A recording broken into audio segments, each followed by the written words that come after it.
hadis nomor 289. Innallaha ta'ala. Innallaha sutuna Allah ta'ala. Qad harrama teman-teman ngaromake sapa Allah. Alan nari ing atase neraka. Man sapa wong. Eh, man ing wong, bukan sapa ya. Man ing wong. Kala kang ngucap sapa wong la ilaha illallah. La ilaha ora ana pangeran iku maujud illallahu kejaba Allah. Yaptagi nyupres sapa wong. Bidzalika kan mengkono ucapan wajhallahi ing ridhone Allah ing arahe Allah. Rawahu ngrawataken hadis sapa Al Bukhari. Sapa Imam Bukhari. Wa Muslimun lan Imam Muslim dari Itban bin Malik Al-Khazraji. Jadi ini ada ceritanya. Ceritanya suatu saat ketika Kanjeng Nabi itu sedang sholat berjamaah, Kanjeng Nabi kan tradisinya tidak langsung seperti imam-imam sekarang langsung takbir Allah Akbar. Kanjeng Nabi itu lihat ke belakang, lihat barisannya sudah lurus atau belum. Kemudian dilihat ada jamaah, ada yang biasa jamaah sudah datang atau belum. Maka kebetulan pada waktu Kanjeng Nabi itu sedang inspeksi, melihat ke belakang, tuh, dia melihat salah satu sahabat itu tidak ikut jamaah. Namanya adalah Malik bin Dahsyam. Jadi ketika Kanjeng Nabi mau nengok kok tidak ada Malik bin Dahsyam, beliau tanya, loh mana tuh si Malik kok tidak ada di sini? Maka ada seorang sahabat yang kelepasan ngomong, baik Kanjeng Nabi, wong dia tuh munafik kok. Nah, dia langsung ngomong gitu sahabat Nabi yang lain. Maka Kanjeng Nabi mengatakan, jangan begitu, jangan ngomong semacam itu. Orang ini kan sudah mengucapkan la ilaha illallah. Jadi barang siapa yang mengucapkan la ilaha illallah karena mencari ridhonya Allah, karena ikhlas karena Allah, maka Allah mengharamkan kepada dia itu api neraka. Jadi Kanjeng Nabi aja pada zaman Kanjeng Nabi ada kadang-kadang sudah ada laporan orang ini munafik gini, ya, tapi Kanjeng Nabi selalu bijaksana. Kan? Artinya selama dia mengucapkan la ilaha illallah ikhlas karena Allah, benar-benar karena Allah, ya sudah jangan dianggap munafik. Kan gitu. Dia berarti orang-orang orang mukmin. Nah, kalau kita lihat sekarang kebanyakan kelompok Islam-Islam yang radikal, kadang-kadang beda pendapat sedikit sudah dibilang musyrik, kafir, munafik ya repot lah. Nah, gitu kan. Tidak apa namanya tidak toleran dengan adanya perbedaan. Jadi kalau dalam Ahlussunnah wal Jamaah itu perbedaan itu adalah yang wajar selama tidak menyangkut masalah usul, masalah yang pokok. Kalau sudah mencakup masalah yang pokok, maka tidak ada toleransi dalam perbedaan.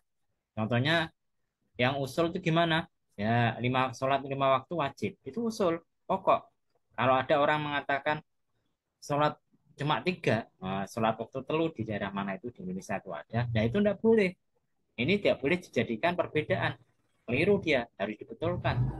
Nah, tapi kalau kita belajar apa berbeda pendapat dalam masalah hukum diambil dari Al-Quran, maka kadang-kadang dalam Al-Quran itu kan ada dua dua apa namanya dua petunjuk, dua hukum lah.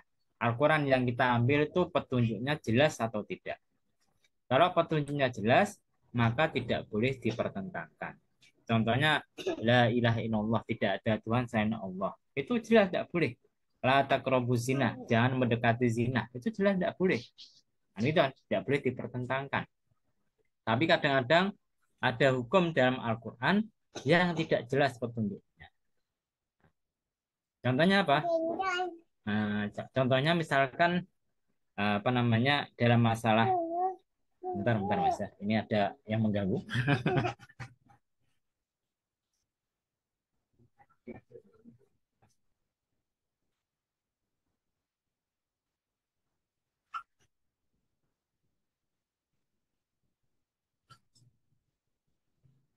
Contoh dalam masalah wanita yang bercerai dengan suaminya, maka dia harus menunggu dalam Al-Quran salah satu kuru, tiga kuru.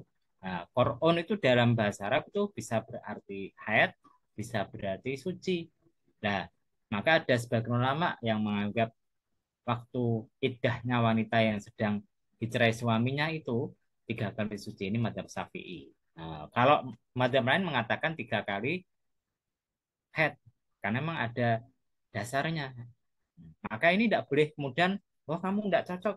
Hmm, berarti Anda itu musyrik kafir. Tidak boleh. Ini meskipun dasarnya sama-sama Al-Quran, tapi petunjuknya masih doni, bukan qot'i, bukan pasti. Kan itu.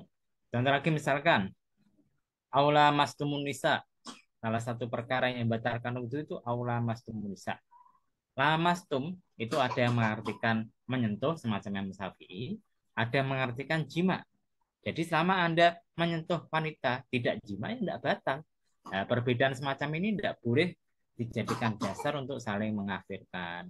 Macam kunut subuh itu kan masih khilafiyah. Karena dasarnya hadis. Hadisnya pun masih dipertentangkan. Nah, maka tidak boleh permasalahan semacam itu menyebabkan perpecahan. Tapi kalau masalahnya usul, kita harus tegas. Tidak boleh kemudian, oh ini apa namanya, boleh, tidak boleh semacam itu. Nah, gitu. Tidak boleh. Kita teruskan yang mana tadi. Jadi ketika Kanjeng Nabi mendapat laporan bahwasanya Malik bin Dahsam itu dianggap munafik, diperjelas sama Kanjeng Nabi. Tidak boleh ngomong semacam itu. Dia itu orang Islam yang sudah mengatakan la ilaha illallah secara ikhlas karena Allah SWT, ya tetap jadi orang Islam, bukan orang munafik. Kemudian para ulama memperjelas masalah ini.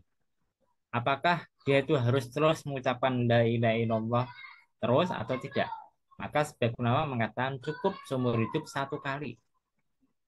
Tapi ya tadi harus ikhlas, kemudian dia harus punya keyakinan tentang la ilaha illallah itu sampai dia mati. Maka sebagian ulama mengambil dohirnya di sini. Pokoknya kalau ada orang yang ngomong la ilaha illallah, ikhlas karena Allah, maka dia tidak akan bisa masuk neraka. Tapi ini ada 2 tingkatan. Tingkatan yang rendah dan tingkatan yang tinggi. Siapa yang tingkatan yang rendah itu?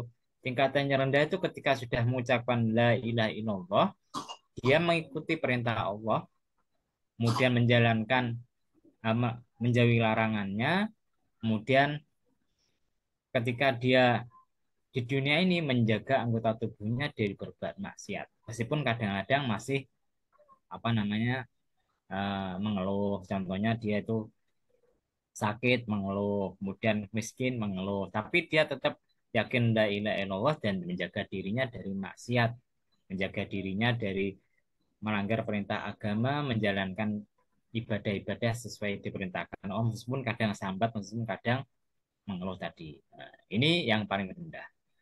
Kemudian ada tingkatan orang yang kedua mengucapkan la ilaha illallah itu paling tinggi.